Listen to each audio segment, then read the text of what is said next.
Hi all, this is Steve Murray, the market chartist on behalf of forextraders.com, and we're now going to take a look at both the Australian and the New Zealand dollars, both against the US currency in here, and both showing divergent themes in here, with the Australian dollar, US dollar, as we see in this chart, still very much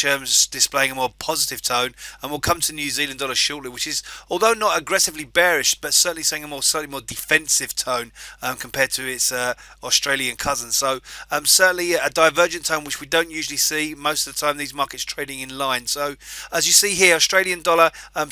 using this trend line support that comes up for the middle of January as a foundation to launch back higher over the last 36 hours in here through the middle of this week, and to begin March to push above these peaks from February, 72.43, and then in late February we pushed up to 72.59, breaking that high, and then really opening upside risk now for 73.27 and 73.85, a better basing structure, a small uptrend developing, potentially even higher targets into March up here towards 74.40 and 74.99. If you look at the New Zealand dollar, however, still very much caught within this broader range environment in here, still captured within this narrower February range. A broader range we still see defined as 64.18, 68.79 within this broad kind of triangle consolidation pattern, and we see a bullish failure here back at the end of February, the rally up to 67.75, and then a failure last Friday for a bearish outside pattern. And despite the modest rebound we're getting in here, we still see the bias for a roll lower. We're looking for 67.75 to cap,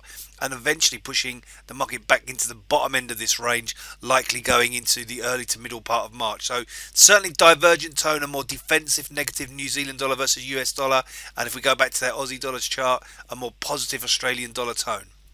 This has been Steve Murray, the market chartist on behalf of forextraders.com, and I wish you a great trading week.